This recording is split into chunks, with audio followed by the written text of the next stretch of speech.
Vamos a hablar de la salud de la iglesia. Hay 4 características de un enfermo o de una persona. O está sana, o está enferma, o está grave, o está moribunda, o está muerta. Dice la Biblia en 1 Corintios 12, 27 que la iglesia es un cuerpo. Vamos a leer la palabra en 1 Corintios 12, 27. Vosotros pues sois el cuerpo de Cristo y miembros cada uno en particular. Si somos un cuerpo y somos miembros, tenemos vida. Si tenemos vida, crecemos. Somos saludables o enfermos. Entonces todo lo que tiene vida se puede evaluar en su salud. Hoy vamos a hablar de la salud de la iglesia como un cuerpo viviente, porque crece, se multiplica y transmite vida. Entonces, la pregunta es, ¿se puede medir la salud de una iglesia? Pues sí. La Biblia da la forma de medir la salud de una iglesia. Si la iglesia es sana, enferma, está grave, moribunda o muerta.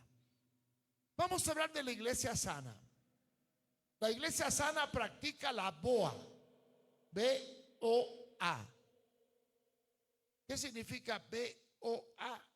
Los 3 principios de una iglesia sana: Biblia, oración y ayuno. Biblia, oración y ayuno. BOA. Una iglesia sana se distingue porque toma el principio más importante de la iglesia como su estandarte. Filipenses 2:11. Y toda lengua confiese que Jesucristo es el Señor con mayúscula para gloria del Padre. Sin embargo, este concepto de Señor en español no tiene mucho sentido, porque cualquier pelado es un señor. La diferencia entre un señor soberano y un señor cualquiera es la mayúscula y la minúscula. Si fuera en inglés, no tendríamos tanto problema en entender qué significa ser señor. En español hay 2 tipos de señores: el señor cualquiera y el señor soberano. La única manera de saber a qué señor me refiero es la mayúscula. Pero en inglés no hay problema. Hay 3 palabras para decir señor: Mister, señor cualquiera; Sir, señor distinguido; y Lord, señor soberano. Cuando yo oro en inglés, oh my Lord, no tengo problema de que nadie se confunda. Pero cuando oro en español, oh Señor, el de adelante puede decir, dígame qué quiere. No, no es usted con el de arriba. En griego, la palabra Señor es Kyrios, que significa soberano. En la época de Jesús solo se le llamaba Kyrios al César, al emperador de Roma. Kyrio es soberano.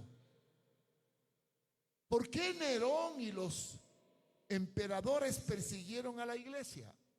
Porque descubrieron que tenían otro Kyrios, que no era el emperador romano, y los persiguieron. ¿Qué es el señorío de Cristo? Que la iglesia se gobierna con el principio de que Cristo es soberano. Si Cristo es el Señor, la iglesia es un reino. Si la iglesia es un reino, todos ustedes son siervos. Y nosotros los pastores somos administradores o mayordomos. Pero todos somos parte del reino. Si aceptamos el señorío de Cristo, aceptamos la demanda del Señor. Y si aceptamos la demanda del Señor, aceptamos un evangelio de compromiso y no de oferta barata. Por lo tanto, la iglesia sana proclama el señorío de Cristo. Y el señorío de Cristo envuelve 3 condiciones para ser salvo: niégate, sufre y obedece. Este es el principio bíblico. Y el que quiera ser discípulo tiene que negarse y sufrir. Quiere decir que si Cristo es mi Señor y yo soy su siervo, el carro mío no es mío, es del Señor y yo soy su chofer. Porque todo lo que hago es para Él. Una iglesia que tiene el señorío de Cristo como conducta es una iglesia bien comprometida.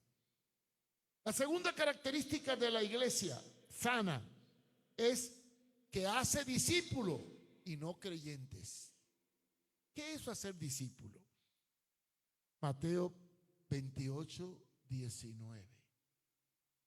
Mateo 28, 19.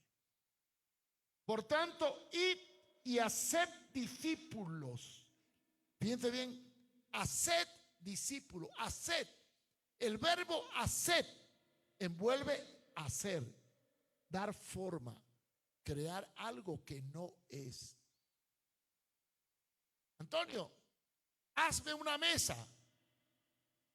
Hacer una mesa es dar forma a algo que no es todavía. Hacer es dar forma. Hacer es dar forma. ¿A quién? A los que se convierten. ¿Para qué? Para que sean seguidor de Cristo, discípulo. Y bautizándolos en el nombre del Padre, del Hijo y del Espíritu Santo. Y el versículo 20. Y enseñándoles que guarden. No es guardar debajo, es poner por obra, vivir todas las cosas que yo os mando. Una iglesia sana es una iglesia que practica el discipulado, que forma vida y que guarda todas las enseñanzas que el Señor nos mandó. Esa es la segunda característica. La tercera característica es una iglesia activa todos los días y no solamente el domingo. No es una iglesia dominguera. Vamos a leer Hechos capítulo 5 versículo 42. Dice, y todos los días en el templo y por las casas no cesaban de enseñar y predicar a Jesucristo. ¿Tenían templo? Bueno, vamos a aclarar esto. En el templo y por las casas. Bueno, el templo era el centro de convergencia del pueblo de Jerusalén. Era un edificio dividido en tres partes: atrio, lugar santo, lugar santísimo, y enfrente tenía una plaza donde la gente se juntaba a vender, a comprar y a llevar sacrificio. Para que me entiendan mejor el concepto de ir al templo en la época bíblica, era como decir, voy al parque central de Tegucigalpa para predicar. Fíjense ustedes, Tegucigalpa tiene un parque central y está frente a la catedral. Ese parque central de Tegucigalpa, frente a la catedral, es el punto que mide todo el país. ¿Cuántos sabían que de ahí se mide la distancia hacia Ceiba, hacia Tela, hacia Choluteca, hacia Sanlí? ¿Cuántos saben que de ahí es que se mide todo? ¿Cuántos lo sabían? Levanta la mano. Bueno, pues, cuando usted va por la carretera Panamericana o va por la carretera de San Pedro Sula, la C5, te va midiendo los kilómetros que hay de aquí a San Pedro Sula.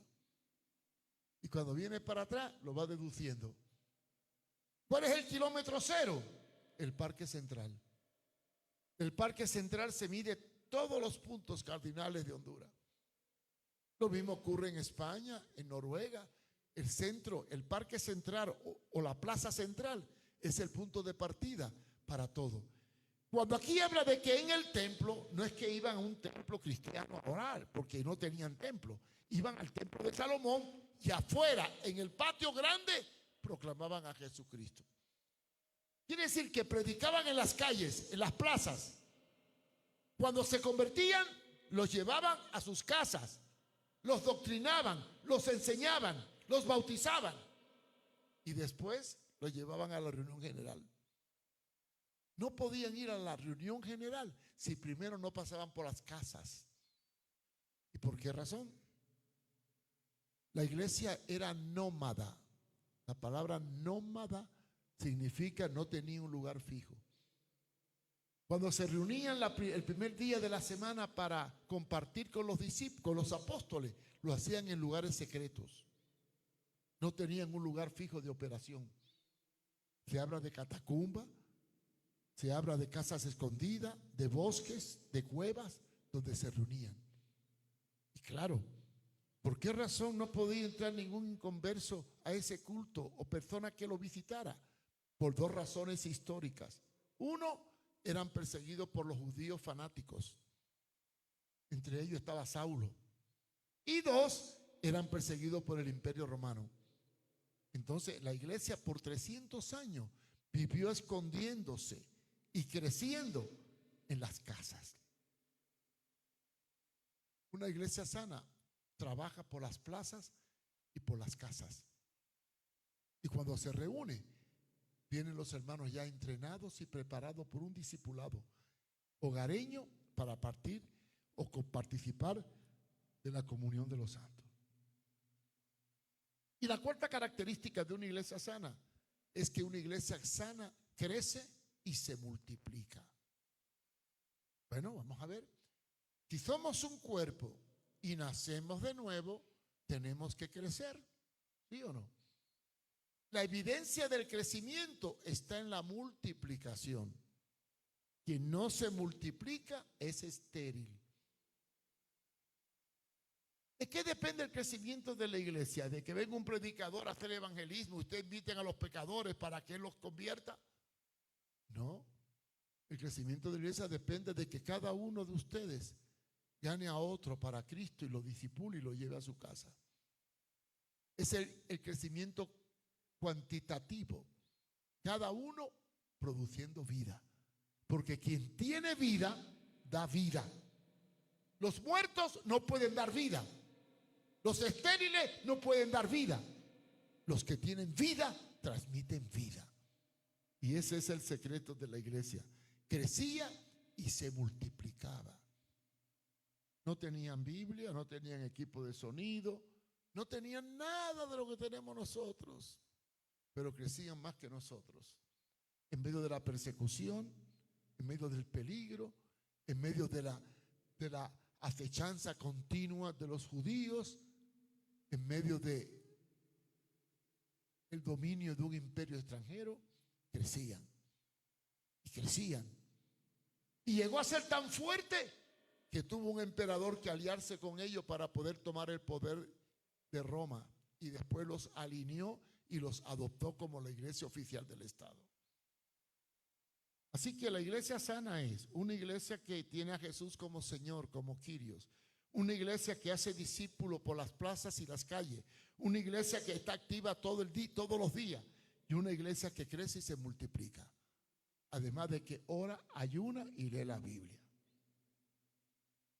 ¿Cómo es una iglesia enferma? Vamos a ver las características de una iglesia enferma. Tiene miembro con mayúscula. O sea, ¿qué es la mayúscula? La diferencia entre miembro con minúscula y miembro con mayúscula. Miembro con mayúscula es que pertenece a un club, a una organización y tiene un carnet. Cumple ciertos requisitos y después hace lo que le da la gana. Soy miembro porque tengo un carnet, pertenezco a la iglesia tal, mira, mi membresía. Membresía viene de membrete. Miembro con mayúscula viene de club. Pero no. La iglesia enferma, tenemos miembros con mayúscula, pero no son miembros con minúscula. ¿Qué significa ser miembro con minúscula? Asistir de vez en cuando. Con mayúscula es aquel que asiste de vez en cuando y no se sujeta a nadie. Está como un paracaidista. Es una mariposa. Está en el culto, pero no se sujeta a nadie. Anda suelto. Es miembro con mayúscula. Pero ¿qué es miembro con minúscula? Una parte del cuerpo sujeta a otra parte del cuerpo. Vamos a buscar Efesios 4:16. Efesios 4:16. Dice, de quien todo el cuerpo bien concertado y unido entre sí por las coyunturas, que se ayudan mutuamente según la actividad propia de cada miembro, recibe su crecimiento para irse edificando en amor. Vamos a hacer exégesis del texto. De quien todo el cuerpo está compuesto por muchos miembros, concertados y unidos. Concertar es estar cerca y unido es estar sujeto. Concertar, de acuerdo y unido. Todo el cuerpo concertado y unido entre sí por las coyunturas. Esto es una coyuntura. Todas las partes del cuerpo que se mueven tienen coyuntura. Los dedos, la mano, el brazo, el antebrazo, las piernas. La coyuntura une dos partes del cuerpo que son diferentes. Pero para que esa coyuntura pueda funcionar, tiene que tener ligamentos, tendones, para que la sujeten. Bueno, cuando tú juegas fútbol y te lastima la rodilla, es que te sale la rótula, la coyuntura se sale y los tendones se rompen o se aflojan. Yo tuve un accidente en España una vez en moto y tengo 4 tendones rotos. Por eso la pierna me falla. Los tendones le dan soporte a las coyunturas para que funcionen unidas una con otra para un fin determinado. De manera que las coyunturas se ayudan mutuamente porque son diferentes y tienen una actividad propia. O sea, la función de la mano es diferente a la del pie. Las coyunturas que mueven la mano son diferentes a las coyunturas que mueven la pierna. Pero cada una se mueve dentro del cuerpo de acuerdo a su ubicación. Y de acuerdo a ello, recibe su crecimiento. Quiere decir que cuando la pierna me crece y las coyunturas de la pierna crecen, también las coyunturas de la mano crecen. Todo crece de forma uniforme. ¿Y cómo es esa unidad de funcionamiento, de coyuntura de unos con otros? A través de los ligamentos. ¿Cómo es eso? ¿Qué significa? Es el amor. Y dice, edificándonos en amor. Cuando una iglesia está enferma, no se sujeta a nadie. Cada cual anda suelto. El amor decae y la relación es superficial. No hay una comunión ni una unidad completa. Estamos juntos, pero no unánime. Esa es la iglesia enferma. Nadie se sujeta, cada cual hace lo que le da la gana. Otra característica de la iglesia enferma: participa esporádicamente en el culto de oración. Son hermanos que vienen hoy y no vienen mañana, vienen una vez al mes. No le dan importancia al culto de oración. No le dan importancia a la enseñanza. Qué frustrante es una iglesia llena de 20,000 actividades y cuando va a haber enseñanza no pueden, porque más importante es la actividad que la enseñanza. Yo traté aquí de hacer un instituto bíblico. Empezamos con 16, terminamos con 4. ¿Y sabe por qué no funcionó? Porque tenía muchas actividades paralelas. Es una iglesia que no le da importancia a la solidez en el conocimiento de la palabra ni a la oración, pero sí a la actividad. Es una iglesia muy activista, pero poco estudia la palabra. La iglesia enferma, la gente son más religiosas que comprometidas. La iglesia enferma aporta esporádicamente el apoyo económico. Da cuando quiere y cuando no quiere no da. No cumplen la mayordomía completa y no le gusta evangelizar y mucho menos discipular, porque el discipular envuelve un sacrificio, una entrega, una carga, una dedicación. Y la otra característica de la iglesia enferma, espero que no me apedreen, nunca llega a tiempo a los cultos, siempre llega tarde. Bueno, yo voy a hacer una preguntita. Si usted trabaja en una empresa y empieza a llegar tarde muchas veces, ¿qué va a pasar? A ver, dígame. ¿Qué pasa si al trabajo siempre llegas tarde? Podrá llegar tarde una vez porque te cogió el tránsito, porque se te pinchó el carro, alguna vez puede llegar tarde, pero cuando esa llegar tarde se repite una y otra y otra y otra vez, ya el asunto se vuelve crítico y la empresa no te va a querer tener. ¿Tú tendrías un empleado que te llega tarde todos los días? Bueno, al trabajo llegamos a tiempo, a los cultos llegamos tarde. ¿Y por qué llegamos tarde? Bueno, porque no le damos importancia a la formalidad del compromiso de la hora que nos dicen. Dice la Biblia, vuestro hablar sea sí, sí o no, no. Lo que es de más del mal procede. ¿Qué es eso que del mal procede? Que está mal. La puntualidad es una característica de responsabilidad. Este es un problema serio en Honduras. Yo sé que yo voy a iglesias que dicen el culto empieza a las 7 y arrancan a las 7:30 y le pregunto, ¿y por qué? Porque estamos esperando que los hermanos lleguen. O sea, vamos acomodando el horario al gusto del cliente y no el cliente a la responsabilidad del horario. Cuando en una iglesia empieza el culto y hay 5 gatos y cuando ya va el mensaje hay 100, esa iglesia está enferma. El que dice que llega y no llega, siendo cristiano, está mintiendo. No cumplió su palabra. Y eso de las bodas, bueno, yo he sufrido aquí mucho. Se casa a las 5 y la novia llega a las 7, castiga al novio 2 horas esperando. Yo opté ahora por una costumbre. Cuando me invitan a una boda, digo, bueno, ¿a qué hora es la boda? A las 6. Bueno, si a las 6:30 no ha llegado la novia, yo me voy y que lo case otro. ¿Ya está? Tenemos que ser serios, como cristianos serios. La puntualidad, la responsabilidad. Si en el mundo para el mundo somos puntuales porque nos pueden castigar y perder el trabajo, ¿por qué en la iglesia podemos ser impuntuales? ¿Por qué? ¿Por costumbre? ¿Por falta de doctrina?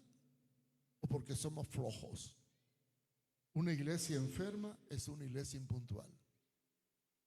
Así que ya vieron las características de una iglesia enferma. Ahora vamos a ver de una iglesia que está grave, grave. Ay, Dios mío. Esa iglesia grave se ajusta a Apocalipsis 2:4. ¿Y qué dice Apocalipsis 2:4? Que ha perdido el primer amor. Cuando una iglesia ya no ama al perdido, ya no ama al que está al lado, vive una vida, salen corriendo, le importa un bledo lo que pase, no se ocupa del evangelismo, de la solidaridad social. Cuando pierde el amor, esa iglesia está grave, está moribunda, está grave a punto de caer en coma. Además, una iglesia grave es aquella en que sus miembros no van a los cultos de oración, pero sí van a todas las demás actividades recreativas, de comida y de entretenimiento. Si hago un culto de oración, vienen 30 personas. Si hago un concierto, se llena. En el concierto hasta pagan y se llena. ¿Y la oración? ¿Cómo yo sé cuántos son los que están sanos? Chequeando cuántos asisten al culto de oración. Por lo general, al culto de oración nuestro asiste el 10% del total de miembros. El 10%. Una iglesia grave es una iglesia que no asiste a los cultos de oración y es una iglesia que no participa en estudios bíblicos. Les gusta más la actividad que el estudio de la palabra. Es una iglesia grave cuando no se solidariza con los enfermos. No se solidariza con los necesitados. Es indiferente al dolor humano. Primera de Juan 3:17. ver qué dice Primera de Juan 3:17. Uno que tenga buena voz que me lo quiera leer ahí, para que también interactúen un poco. A ver, el primero que lo encuentre se pone de pie. Ahí está. Quique, léelo fuerte. Primera de Juan 3:17.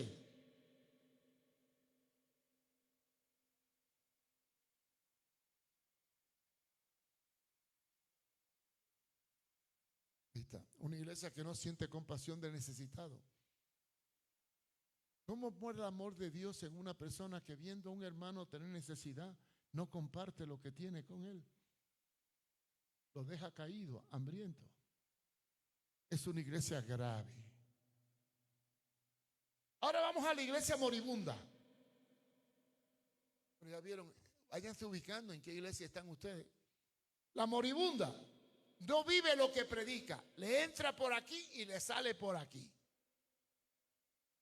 Oye hablar de misericordia y en el culto tiene misericordia, pero cuando se va se le olvidó la misericordia. En el culto canta Señor y después está cantándole al diablo. La iglesia moribunda tiene una religión, pero nunca ha tenido una experiencia con Dios. Son religiosos por tradición, no por convicción. Una iglesia moribunda es una iglesia que vive en división y contienda, buscando siempre la paja del ojo del hermano. Es aquel que está en la iglesia, pero en vez de ser trigo, se convierte en cizaña. Esa es la iglesia moribunda. ¿Y cuál es la iglesia muerta? Bueno, la describe muy bien Apocalipsis, capítulo 3, versículo 16. Una iglesia que decrece y mengua.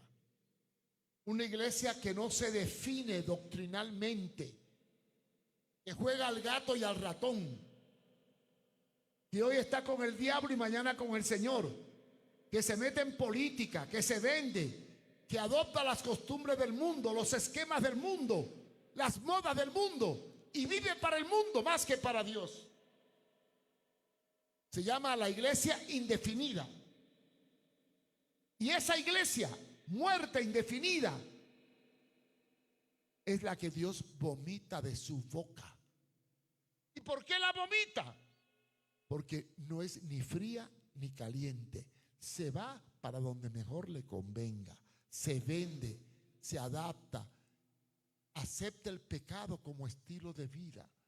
Son esos que casan homosexuales, que no condenan la maldad, que van detrás de los políticos buscando prebenda y riquezas. Por eso Apocalipsis 3:16 la describe de esta manera. Por cuanto no eres ni tibio, ni frío, ni caliente, te vomitaré de mi boca. Es la iglesia que se jacta, que es poderosa, que tiene muchos bienes, que no necesita nada, pero es desventurada, pobre, miserable, porque no vive acorde con la palabra, porque es una iglesia que se vende, que se adapta. Entonces tenemos 4 iglesias: la sana, que vive la palabra, predica, acepta el señorío de Cristo, proclama el evangelio, sirve a Dios todos los días y se multiplica. La iglesia enferma son miembros que no se sujetan, andan sueltos, van a los cultos, participan en algunos cultos de vez en cuando, evangelizan pero no discipulan, son muy activistas pero estudian poco la palabra, son muy religiosos pero no quieren compromiso, aportan esporádicamente financieramente a la iglesia cuando le da la gana y cuando no, no. Y llegan tarde siempre a los cultos. Bueno, a los cultos que son cultos, porque si fuera comida o paseo, llegan primero, eso sí. La iglesia grave perdió el primer amor. Nunca asisten a los cultos de oración. No les gusta estudiar la Biblia y no ayudan al necesitado. Y la iglesia moribunda no vive lo que predica, tiene religión pero no experiencia, y viven división y contienda. Son niños malcriados que se pelean unos con otros, como lo describe Pablo en Corintio. Y la iglesia muerta decrece, se contamina con el mundo, adopta todas las políticas del esquema y se vende al mejor postor, dejando que el pecado entre y reine dentro de la iglesia. Hermanos, ¿cuál es la iglesia que viene a buscar al Señor? Bueno, yo digo que estamos en unos tiempos muy difíciles. Yo tengo un mensaje que el próximo que voy a dar se llama La Iglesia del Mañana. Vienen tiempos muy malos. No podemos evitar que lo que está pasando en el mundo no nos afecte a nosotros. Hay un dicho que dice que cuando la barba de tu vecino empiece a arder, pon la tuya en remojo. La Biblia nos habla proféticamente de lo que viene, pero como no leemos la Biblia, no nos damos cuenta de que los tiempos que vivimos son peligrosos. Jesús habló muy claro de que habrían guerra y rumores de guerra, hambre, pestes y terremotos en diferentes lugares. Y ya los estamos viendo. Apocalipsis habla de que en los últimos tiempos habría una inflación tremenda donde los alimentos se escasearían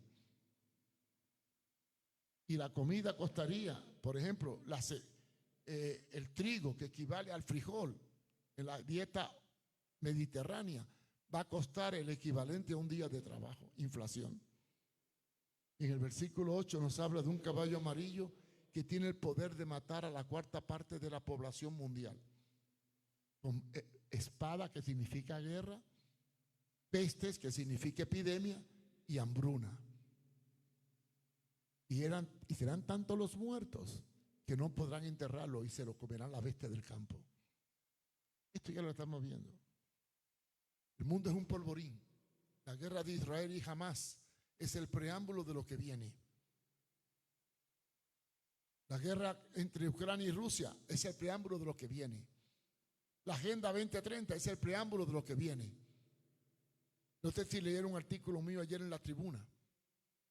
Almagro de la OEA ha dispuesto que las iglesias tienen que controlar su mensaje para no hacer apología al odio atacando la homosexualidad.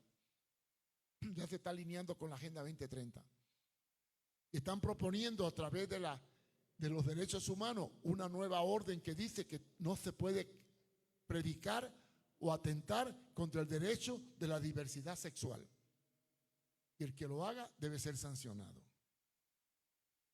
Vamos por muy mal camino. Honduras está en riesgo. El mundo está en riesgo. No podemos evitar que lo que ocurre afuera no repercuta adentro. En una época de escasez, la iglesia tiene que espabilarse. No podemos seguir siendo una iglesia grave, ni una iglesia ahí mediocre, ni una iglesia enferma. Tenemos que ser una iglesia sana. Y para ser sano, tenemos que rescatar las tres cosas más importantes en la vida de la iglesia: Biblia, oración y ayuno. Biblia, oración y ayuno. BOA. Yo le preguntaba ahí cuánto leen la Biblia al día. Yo sé que todos ustedes, todos los días, ustedes chequean el celular y leen los periódicos. Pero ninguno lea la Biblia ni la estudia. Y si los hay, son muy pocos. Yo voy a ver la prueba este examen que hice, cómo estamos en la palabra. Y miren, hermano, me da tristeza. Si yo monto un seminario de enseñanza bíblica para que se matricule gente, si llego a 15 o 20 que quieran apuntarse es mucho. Y cuando estemos por la mitad, el activismo los aleja. Si hacemos un culto de oración los miércoles, vienen el 10% de la congregación, si acaso el 15%. Si nos comprometemos para ir a predicar a las calles, a lo mejor viene el 10%, el 15%. Pero si nos comprometemos a hacer una comida o a hacer un concierto con un cantante famoso, ahí se apunta Mundo y Raimundo y todo el mundo. ¿Por qué somos así? ¿Por qué? Examinémonos delante de Dios. Si vamos a ser cristianos, seamos cristianos de verdad y no cristinos. No andemos con medias tintas. Hay que darlo todo al maestro y debemos trabajar mientras que el día dura, porque la noche viene cuando nadie podrá obrar. Despierten, hermanos, despierten, los tiempos son peligrosos. No podemos seguir viviendo con una iglesia enferma, grave, moribunda. Queremos una iglesia viva que proclame el evangelio a tiempo y fuera de tiempo. No mire quién no hace lo que tiene que hacer. Haz tú lo que debe de hacer. Preocúpate por darlo todo. No te escudes en excusa para evadir responsabilidades. Mire, yo ya estuve muy grave. Creí que me moría. ¿Han oído esa canción de guerra de Juan Luis Guerra que dice que la avispa? Ayer me atacó un grupo de avispas y me dejaron casi moribundo. Me vi grave. No podía ni hablar al mediodía. Me desmayé, perdí el sentido. Lo único que le pedí al Señor, Señor, levántame para poder cumplir mi compromiso de ayer en la noche y hoy. Y Dios fue tan bueno que me levantó. Aquí estoy. No podemos evadir la responsabilidad, hermanos. Yo quiero ver una iglesia que vuelva a las sendas antiguas, que le demos importancia a estas tres cosas: oración, estudio de la palabra y ayuno. Y yo creo que hoy Honduras necesita más que nunca ayuno y oración. El país está en una debacle. Hay una división terrible, una lucha tremenda. El diablo quiere destruirnos, destruir la familia, destruir la economía, destruir la libertad. Nosotros tenemos el poder de enfrentar esta lucha tomando toda la armadura de Dios, sabiendo que el Señor tiene poder para obrar. Si la iglesia ora, grandes cosas van a ocurrir. Despiértese, hermano. Si ha sido un poco frío, indiferente en actividades que son importantes como la oración, el ayuno, la lectura bíblica, el estudio, despiértese. Dejemos tanta actividad secular y empecemos a buscar actividades edificativas que nos preparen para enfrentar el mundo del mañana. Vamos a orar. Bendito Dios y Padre eterno, vengo delante de ti. Yo no sé cuántos hermanos están en la iglesia sana o enferma o grave, no lo sé. Cada uno que se examine a sí mismo. Pero a veces, oh Dios, los afanes de este siglo, los intereses y la comodidad nos aparta del compromiso y de la entrega. Pero hoy quiero hacer un llamado a tu pueblo, Señor.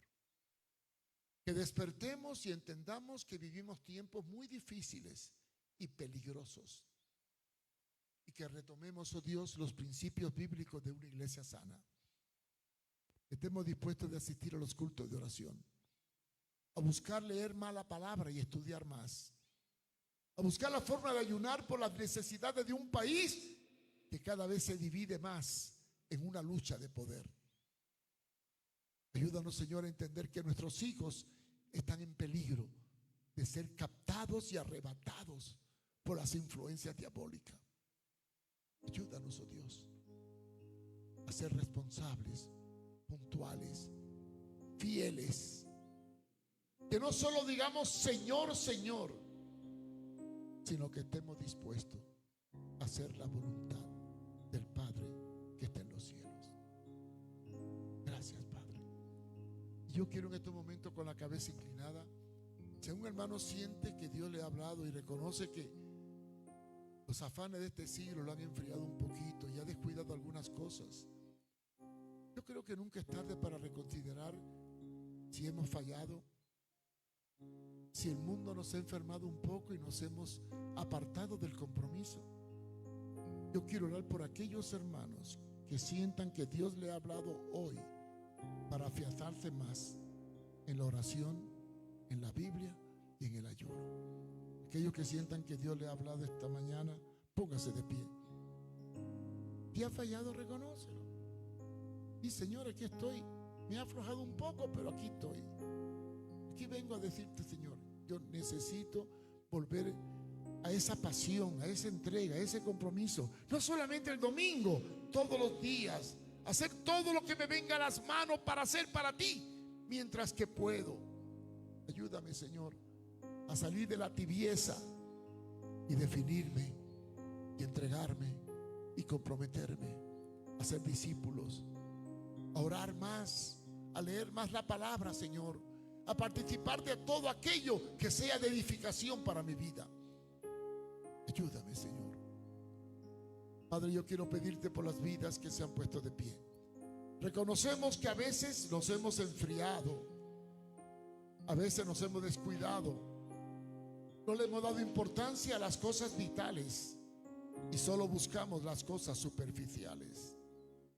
Pero hoy, Señor, reconociendo los tiempos que vivimos y las necesidades que hay en este mundo, queremos comprometernos a ser más fieles, asistir a los cultos de oración, a leer más la palabra, a ser discípulos y llevarlos a nuestras casas para fortalecer la relación, y venir a la iglesia no solamente para escuchar un sermón y salir diciendo qué lindo es, sino escuchar la palabra para que se encarne en mi vida y se convierta en una forma de ser, en una forma de